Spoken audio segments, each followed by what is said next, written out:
So basically, in the past, advertising was used almost exclusively to help build awareness and to change attitudes. Things like newsletters, brochures, newspaper ads, those kinds of things.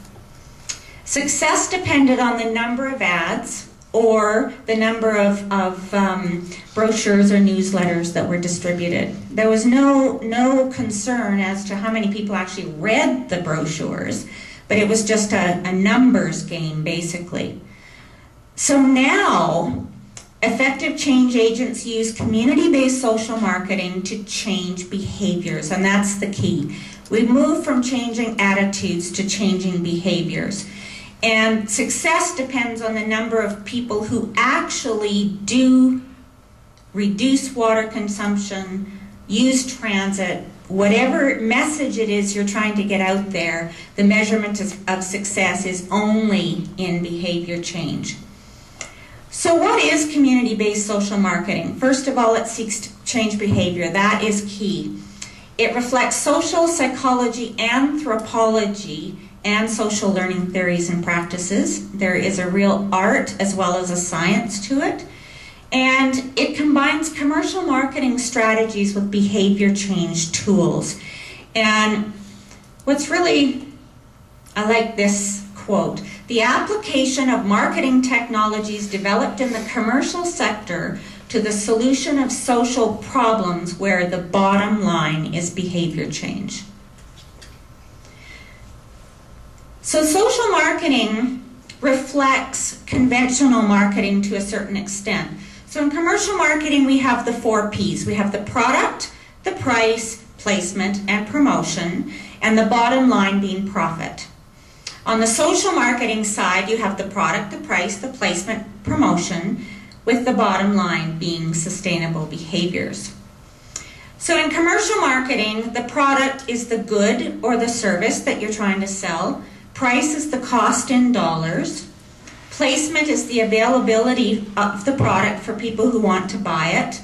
And promotion is the mass media to the target audience. And again, bottom line being profit. In social marketing, the product is behavior change, as I've mentioned a few times. The price equals the cost and benefits not only to the individual but to society at large, and that's very important. Placement is the availability of this for people who want to act, and promotion is an interactive approach with very specific target audiences. So let's use an example. Commercial marketing, we've got a bike helmet. We're trying to sell this bike helmet, $39.95, wide-reaching availability, and promoted through a variety of mediums. Social marketing, the behavior you want is helmet use. And the costs to the individual and to society of head injuries, the medical costs, all of those things are very significant and need to be addressed seriously. Again, wide-reaching application and promotion would be done in similar ways, but also expanded to include schools and workplaces and recreational facilities, doctors' offices, PSAs, that kind of thing. So remember we talked before about the importance of all 4 sectors in all of these kinds of initiatives. So here, if we're looking at this bike helmet use, what is the public's role in that? So we have to establish laws, enforce laws, and use fines if necessary, and to offer incentives for helmet use. The private sector would manufacture good helmets and research increasingly good helmets, promote helmet use internally within their own industry and to the world at large. The nonprofit's role would be to lobby for helmet use and to support and promote helmet use within its own parameters. And the academic sector's role would be to conduct and share research, to design better helmets, and to promote helmet use to faculty and students. So as you can see, there are just really specific roles and ways that all of these sectors can work together to bring about these very important behavior changes. So the foundation uses community-based social marketing, a number of its projects, and I'm just going to mention a few of those. As Angela mentioned, Building Sustainable Communities is our signature event. It's our big conference, and this fall it will be held in Kelowna in November. I have some handouts. Elizabeth May has agreed to be on an incredible panel, and Angela is also giving a presentation, so your party is well represented. Our Real Change Sustainability Film Fest is really a fun event. We had our second one in January, and during that we showed a movie called Dirt about soil ecology and conservation. It was amazing. It's exactly what every film should be. It's compelling, it's informative, it's entertaining. And as I watched it, I thought, this is a movie that lots and lots of people have to see. And so I got on the phone the next day and rounded up a few people and said, look, let's meet and let's talk about how we can build a community-based social marketing project that will get people talking dirty. And so we have this goal of having 10,000 people watch this movie by October. So there are a number of steps we have to walk through to make sure that happens. First of all, you have to identify the problem or the behavior you want to change. And after I'm through this list, we'll talk about each of them as they related to the Talking Dirty campaign. Then you have to select target-specific audience for change, conduct research to identify benefits and barriers to change, develop program using proven community-based social marketing tools, test and refine the program, implement the program, and evaluate and refine the program.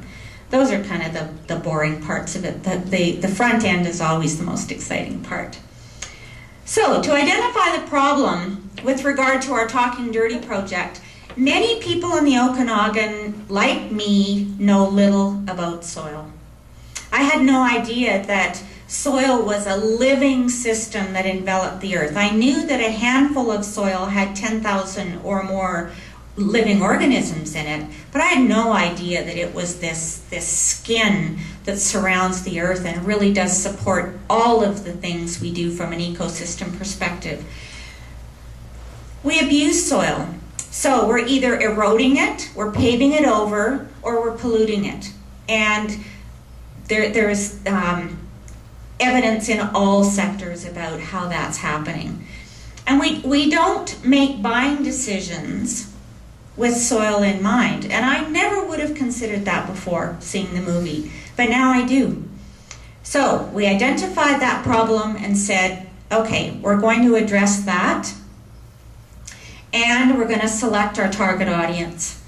Now, this is an unlikely community-based social marketing challenge, in that most programs are very target-specific. You either target a local government, or you target children, or you target bike riders, or you target whatever. We wanted to target everybody in this. And so that included local governments, businesses, schools, special interest groups, academia, and individuals. And it was really fun building the program to make sure it would meet these groups' needs. And so we conducted research, and we had to identify the benefits to change. If people knew more about soil and cared more about soil, what would that look like? So people would get more involved in soil-related activities, the information networks and the passion networks would be expanded, people would make better choices and better buying decisions.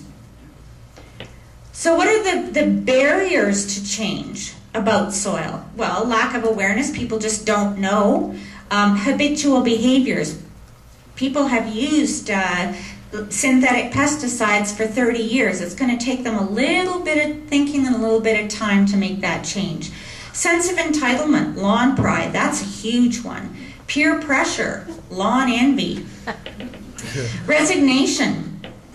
I can't make a difference as one person, and we all know that is wrong.